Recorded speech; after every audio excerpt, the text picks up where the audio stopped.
The halal MRE is specifically designed to meet the dietary requirements of U.S. soldiers who are Muslim and have specific dietary restrictions due to their religion. It's packaged in a bag very similar to that of a regular U.S. MRE, however it is the clear bag. To my knowledge, all of these are packed by Sopatco. There's the American Halal Foundation certified halal crest on there. We have a date code on this one. That is the 62nd day of 2016. Now, the halal ration has a far shorter shelf life than a standard US MRE does. I'm expecting quite a few items in here to not be in the best condition, but I guess we won't know until we get in there.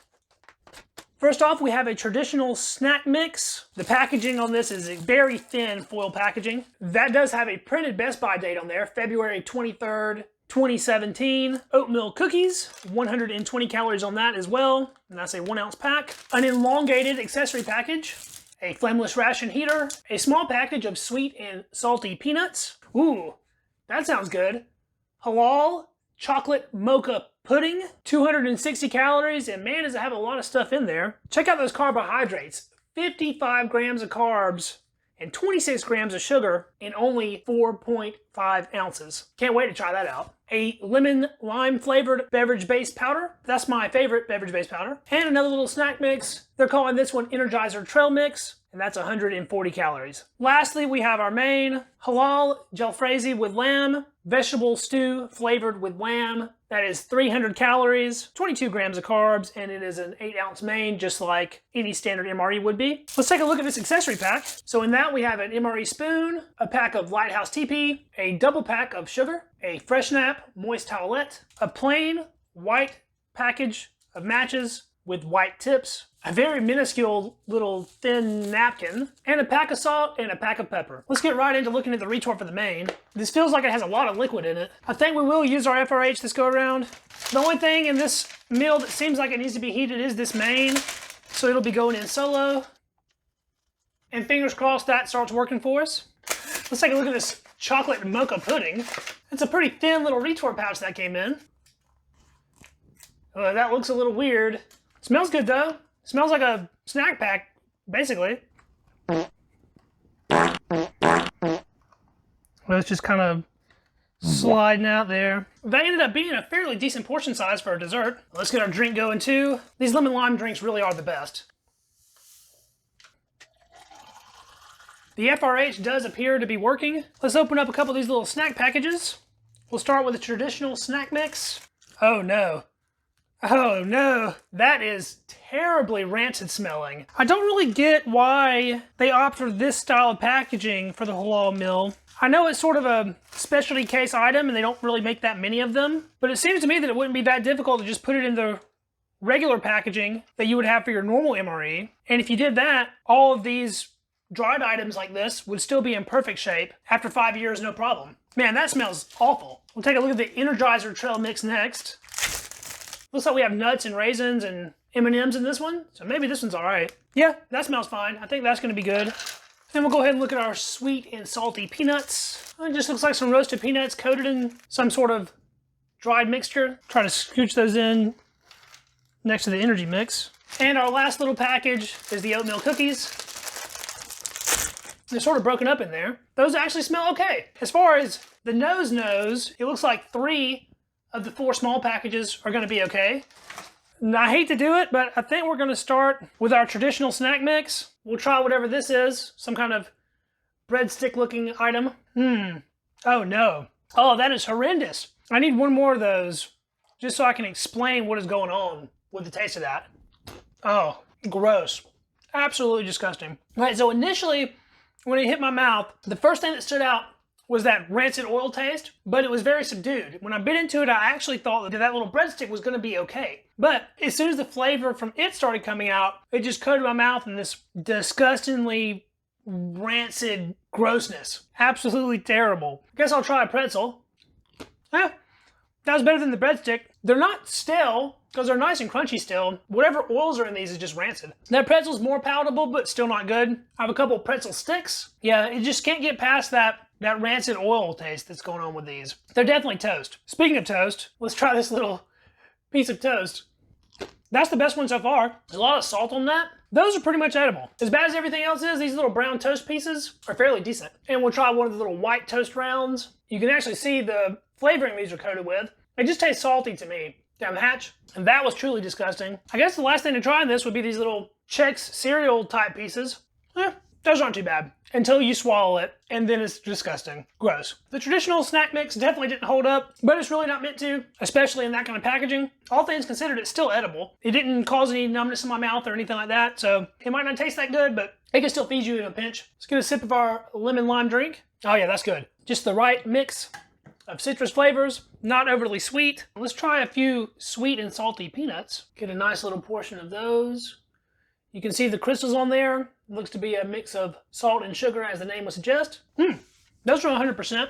They're roasted, which I appreciate. Both sweet and salty, but not much else going on. I think most people could probably imagine what these taste like, and it's not bad. Energy mix time. Get a couple of the little M&Ms or pan-coated discs. A few of these very dried up raisins. They look like they've been in a desert. And a couple peanuts from that batch. With as overly dry as these raisins look, they actually taste pretty good. They're a lot better than a regular pack of osmotic raisins. They don't have that weird motor oil thing going on. Let's go ahead and try one of those little M&M pieces by itself. Not bad. That chocolate tastes a little bit off. You can definitely tell it's got some age on it, but it's not too bad. I think mixing these two together is the way to go. Add a little bit of that sugar and salt to the whole mix. Let's try a big handful of that all in one go. Oh yeah.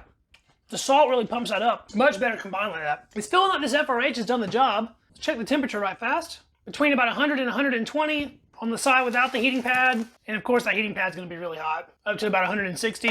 I definitely could have let this go longer and it would have continued heating, but I'm really hungry, so I'm ready to get into it. This will be my first time having lamb in an MRE dish. Look at that oil separation going on though. Has sort of a oil slick deal. Put that on the tray here. Well, it looks a little sloppy, that's for sure. And it smells distinctly of MRE tomatoes. So we have some green peas in there. There's a piece of red bell pepper, it looks like. Carrots, onions, a piece of green bean. That looks like a chunk of potato. There's also some kind of bean in here. That appears to be a red bean. And we do have a little bit of lamb meat in here. There's a little chunk of lamb there. Here's the largest chunk, sort of in the middle. It's like a whole piece of roast lamb.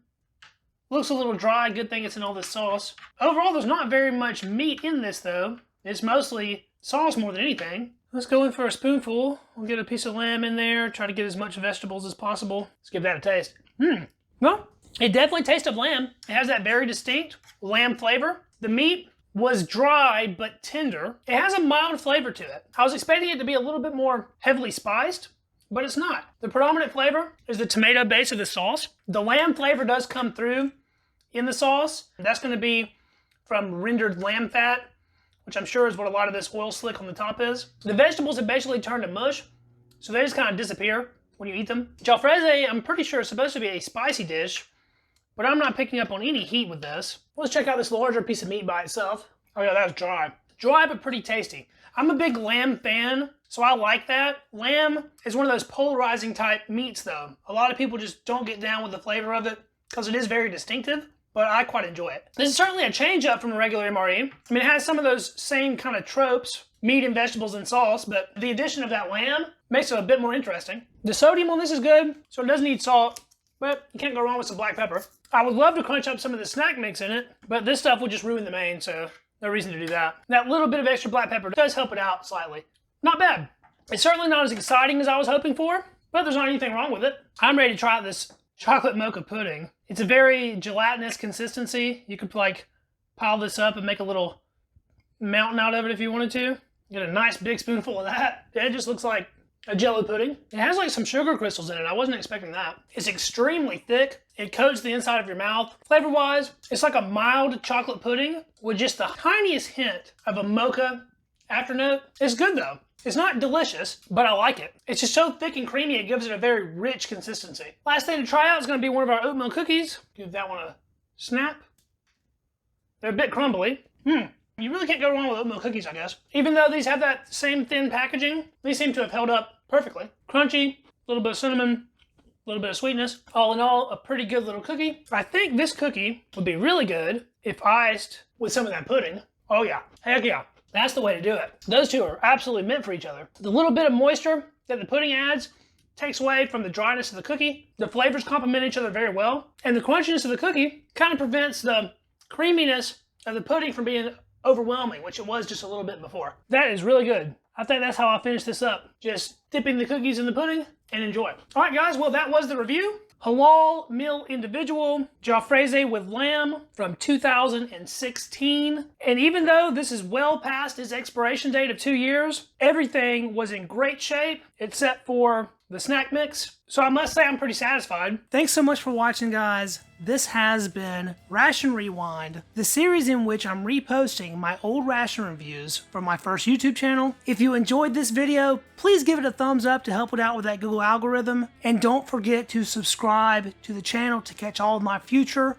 ration content. This is the one-stop shop for MRE related content. Old and new, foreign and domestic, military and commercial. We do it all here on Readiness Rations. Be sure to drop me a comment and check out my social links down in the description of this video. And I will be back with a new video for you guys next week. Until then, I will catch you in the next video.